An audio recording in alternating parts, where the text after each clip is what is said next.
Kamusta mga giliw kong taga-subaybay? Nagbabalik kayo dito sa channel ng John D. TV. At ngayong araw na ito ay aalamin natin ang mga sumunod na tagpo sa kwento ni Nerissa, ang dalagang pinamanahan ng yumaong si Aling Mila. Well, hindi mo pa ba napapanood ang part 1 hanggang part 3 ng video na ito? Huwag ka nang mag-alala sapagkat ilalagay ko ang mga video link sa description at comment section ng video na ito. Nakapagtapos nga ng kanyang pag-aaral si Nerissa sa tulong ng mga minana niya sa matanda. Nakatagpo niya ang isang lalaki na anak ni Aling Mila. Ito nga ay si Antonio Sandoval. Ibinalik ni Nerissa kay Antonio ang lahat ng yaman na iniwan sa kanya ni Aling Mila. Nagsikap at nagpursige siya sa buhay niya.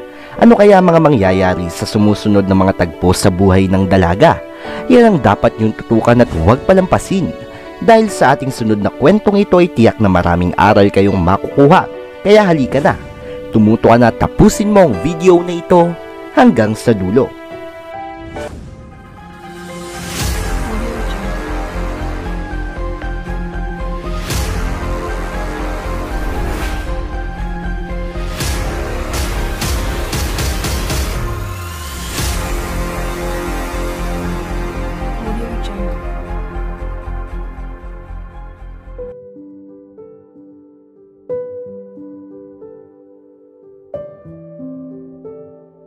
At ibinalik nga ni Nerissa kay Antonio Sandoval ang lahat ng iniwang yaman sa kanya ni Aling Mila, na kung gugustuhin lamang niya hindi naman ito maaaring maagaw sa kanya ng ganun-ganun lang, sapagkat lahat ng mga ito ay nakapangalan na sa kanya. Ngunit likas na taglay ni Nerissa ang pagkakaroon ng mabuting kalooban, mayaman man siya o hindi. Napakaganda ng kanyang kalooban. She is beautiful inside and out. Kapapasok pa lang niya sa bahay na tinutuluyan sa Maynila, nang may biglang nagtao po sa labas ng tarangkahan. Si Steven, ang binatang lihim na sumusunod sa kanya. At nang makita kung saan umuwi ang dalagang si Nerissa ay sinundan niya nga ito. Hindi na siya nakatiis na kilalanin ng dalaga, kung kaya't naglakas loob itong pumunta sa bahay ng dalaga kahit pa nga hindi naman sila magkakilala. Tao po, ang tawag ni Steven sa labas ng bahay ni Nerissa. Nagtataka namang sumilip sa bintana si Nerissa upang tingnan kung sino ang nasa labas ng bahay niya. Nang makita niya na may isang binata na nasa labas ng bahay niya, takang-taka talaga siya. Hindi naman niya ito kasi kilala at wala naman siyang ibang kaibigan na bumibisita sa kanya kundi ang best friend niyang si Maxine. Ganun pa man, lumabas siya upang alamin kung ano ang pakay ng binatang nasa labas ng bahay niya. Magandang gabi po, ano pong may paglilingkod ko sa inyo? Ang sabi ni Nerissa pagkabukas pa lang niya ng gate. Hindi naman agad nakapagsalita si Steven dahil bigla siyang natulala sa namamasid ng kanyang dalawang mata. Nabighani siya sa angking ganda ng dalaga. Para kay Steven, biglang tumigil ang inog ng mundo. Para siyang na love at first sight. Ngayon niya lang kasi nakita ng malapitan si Nerissa dahil mula noon ay natatanaw niya lang ito sa malayo, habang nagbibigay ng mga pagkain at pera sa mga matatanda at batang kalye na namamalimos. Pero ibang klase pala talaga ang taglay na ganda ng babae, sabi ng isip niya. Tila ba may bumabang anghel mula sa kalangitan at ngayon ay nakikita niya ng malapitan. Sir, good evening po. May kailangan po ba kayo? Ang muling tanong ni Nerissa sa binata. Tila nagising naman si Steven sa saglit na pagkatulala. Magtatanong lang sana ako, miss. Ang pagsisinungaling ni Steven. Ayaw niya rin kasi na magulat ang dalaga sa kanya at baka akalain pa nito na gagawa siya ng masama. Ano po ba yon? Tanong ulit ni Nerissa. Hi miss, Steven nga pala. Ang pagpapakilala ni Steven sabay lahad ng kamay sa binata. Nerissa po Sir Steven, ang tugon ni Nerissa sa binata at inabot naman nito ang kamay ng binata na nakalahad na. Tingin naman ni Nerissa ay desenteng tao ito. Bukod sa gara ng suot at gara ng sasakyan ay halatang may kaya at sinasabi sa buhay. At hindi may tatangging good looking ang kaharap niyang binata. Huwag mo na akong tawagin sir, Steven na lang. Hinahanap ko kasi ang bahay ng isang staff ng Glow Event Design na si Miss Clarice Madrigal. Do you know her? Ang pagkakaila ni Steven upang hindi naman siya mapahiya sa dalaga dahil ang tanging nais lang naman ito ay makilala si Nerissa. Naku sir, ay Steven pala, Pasensya na po kayo ha. Hindi ko po kilala ang hinahanap nyo. Why don't you try to call her po? Suggestion ni Nerissa kay Steven. Yun na nga ang problema eh. Deadbat na kasi ako. Pero dito lang naman kasi sa way na ito ang address na ibinigay. Ah, ganun ba sir? Pumasok po muna kayo. Pwede po kayong mag-charge muna ng cellphone sa loob ng bahay ko. Ang pag-aalok ni Nerissa sa binata. Hindi naman makapaniwala si Steven na papapasukin siya ni Nerissa sa loob ng bahay. Lalo lang niyang napatunayan na hindi lang pala ito maganda at napakabait din talaga. Sure ka ba? Okay lang? Paninigurado ni Steven kay Nerissa. Oo naman po, tara po, pumasok po muna tayo sa loob. Muling yaya ni Nerissa sa binata.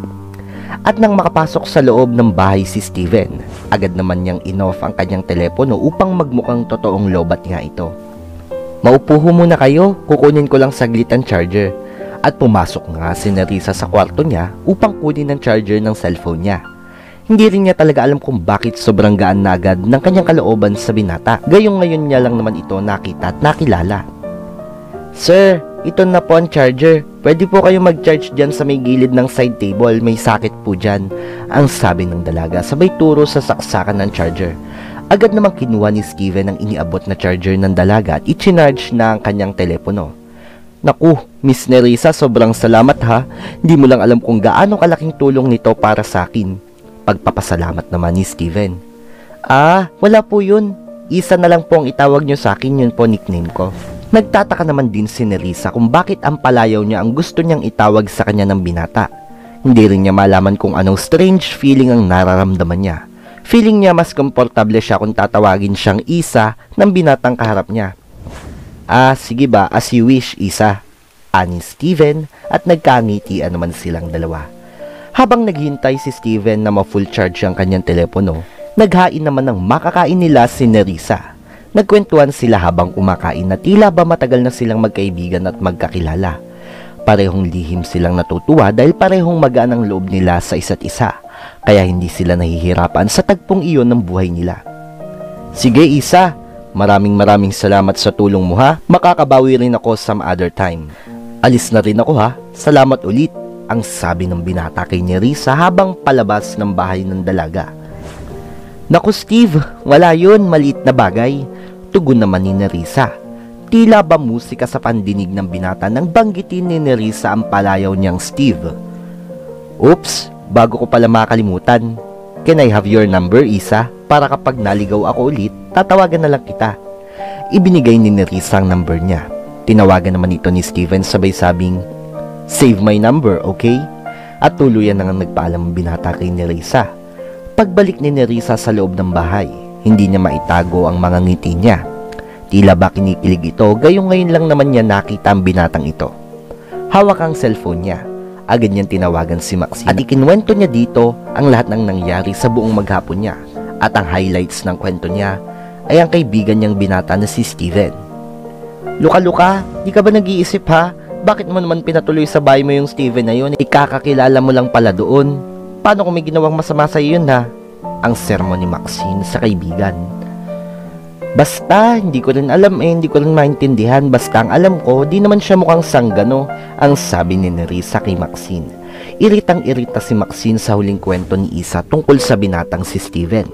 Samantalang si Isa naman ay tila ligayang-ligaya sa mga pangyayaring iyon at sa sulok ng kanyang puso ay umaasam na sana'y muli silang magkatagpo ng binata. Samantala, si Steven naman ay masayang-masaya habang nagmamaneho pa uwi sa bahay nila. Pakanta-kanta, tila ba nasa alapapang kanyang pakiramdam nang biglang tumatawag ang tatay niya. Hello pa! Nasaan ka ng bata ka? Ang tanong ng nasa kabilang linya. Don't worry papa, I'm on my way home na. Agad namang tugon ni Steven sa kanyang ama. Okay, I'll wait for you for our dinner. Yun lang at ibinabana ng ama ni Steven ang telepono. Nag-iisang anak si Steven ng kanyang mga magulang. Ang kanyang ama ang mag-isang nagpalaki at nagtaguyod sa kanya. Sa kasamaang palad ng kanyang ina naman ay pumanaw matapos siyang ipanganak. Kaya ganoon na lang kung siya'y protektahan ng kanyang ama. Alam niyang mahal na mahal siya nito at ganoon din naman si Steven sa kanyang ama. Kaya hanggat maaari at kung kaya rin lang niya ay ayaw na ayaw niyang bigyan ng sama ng loob ang kanyang papa. Hindi pa rin niya kayang sabihin dito ang tungkol sa babaeng kanyang nagugustuhan, kaya nagpasya siyang ilihim na muna sa amang tungkol kay Nerissa, ang babaeng unti-unting nagpapatibok sa kanyang puso. Si Nerissa naman ay nakahiga na sa kanyang kama at nakatingin sa kawalan. Matapos makipag-usap sa kanyang kaibigan si Maxine, batid niya na hindi pabor si Maxine sa ginawa niyang pakikipaglapit sa di kakilalang binata. Ngunit ipinagpasa Diyos na lamang niya kung ano man ang mga susunod na mga pangyayari sa kanyang buhay. Likas na relihiyosa at mapanalanginin si Nerissa, kaya bago siya tuluyang makatulog ay nanalangin siya sa dakilang lumikha. Panginoon naming Diyos na makapangyarihan, muli po ako nagpapasalamat sa lahat ng biyaya niyo po sa akin sa tuwi-tuwi na. Salamat po sa paggabay sa akin buong maghapon. Thank you Lord sa aking best friend na si Maxine, na sa lahat ng oras ay nandyan lang siya. Para ko na po siyang kapatid, kaya maraming salamat po talaga. At higit sa lahat Lord, thank you po sa mabait at cute na lalaking si Steven.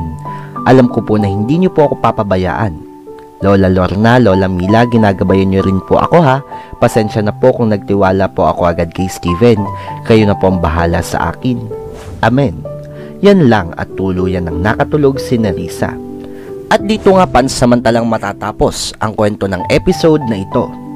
Sana'y mag-iwan ng malaking aral sa ating lahat, katulad na lamang ng pagiging mapanalanginin ni Nerissa. Ang paghingi niya ng guidance sa Diyos ang nagiging gabay niya sa kanyang buhay. Bagamat mag-isa na lang siya, ay hindi niya nakakalimutan ng magdasal palagi sa dakilang lumikha. Ipagpasalamat ang anumang pangyayari sa kanyang buhay, bagay na dapat ay lagi nating ginagawa. Anuman ang sitwasyon na mayroon tayo, anumang problema o suliranin, lagi nating tandaan na mayroon tayong Diyos na laging dadamay at tutulong sa atin. Kaya ang kabanatang ito sa buhay ni Nerissa ay nagsasabing, more prayer and more power. Ano kaya ang sunod na mangyayari sa buhay ng dalagang si Nerissa? Magtatagpo pa kaya sila ng binatang si Steven? Yan ang inyong pakabangan sa susunod na tagpo at sa part 5 ng kwento ng babaeng si Nerissa. Ano ang masasabi nyo sa video natin ngayong araw na ito mga parkoy? Interesado kaming malaman ang inyong mga opinyon. Kaya mag-comment ka na sa ating comment section down below. Huwag din kalimutan na i-follow at i-like ang ating official Facebook page. Just search for John DTV. Syempre, bago matapos ang video na ito, ay gusto ko munang i-shoutout ang mga parikoy natin sa kanilang walang sawang pagsuporta sa ating YouTube channel. Pumunta muna tayo sa ating special shoutouts for today. Paano nga ba ito mangyayari? Bisitahin lamang sa inyong mga Facebook, i-type ang John DTV. Siguraduhin naka-like at naka-follow at magbigay kayo ng inyong mga mensahe. Pwede nyong ipabati ang inyong mga mahal sa buhay at pwede nyo ring ibahagi ang kwento ng inyong buhay upang ma-featured sa ating YouTube channel. Shoutout kay Ma'am Josepina Bagotao Manonggong ng Bagungbong, Caloocan City na nagbigay ng kanyang personal message. Nagpapasalamat sa atin. Pumunta naman tayo ngayon sa ating nakalipas na mga videos. Shoutout kay Rowela Calotestesio. Shoutout kay Jacinta Gumopas. Shoutout kay Mary Jean Gapoy. Shoutout kay Bong Kakdak. Kay John Albert Bonagan from Abra. Shoutout din kay Hentay YT. Shoutout kay Merly Antonio from Ilagan, Isabela. Shoutout kay Ador Ulson. Shoutout kay John Harold at shoutout kay Fan User. Maraming salamat sa panonood, Mina Geneblaso. Shoutout din sa John Estaris at kay Alexander Cliriego. Shoutout din kay Perla Pita. Maging sa iyo JP Cercado Abdon. Shoutout din kay Gerald Parane. Pa-shoutout sa asawa ko na si Jessa Adarayan. Maraming salamat po sa palagi ang pakikinig ng ating mga kwento. Shoutout din kay Joselito Benito. Maging sa iyo Arturo Flores. Shoutout din kay Anthony Marquise. Maging sa iyo Riker Ace. Shoutout din kay Rodelio Tonayan, John Ryan Diolata Ebrada at kay Ellen De Leon. Shoutout din kay Marvin Calamba. Shoutout din kay Roda Leonen Kirihihero. Shoutout din kay Jonathan Alcantara. Shoutout sa Alcantara family. Shoutout kay Gio Mishra. Maging sa iyo Simon Whitey Channel at kay Ruby Lopez. Shoutout din kay Marvin Logroño. Shoutout Idol at Shaila Guaniso and Mark Melendres. Shoutout sa inyo. Shoutout kay Yak. Muli, maraming salamat sa inyong panonood. Hanggang sa susunod na mga videos na puno ng kaalaman at mga bagay-bagay na di mo pa nalalaman. Again, this is John DTV, signing out.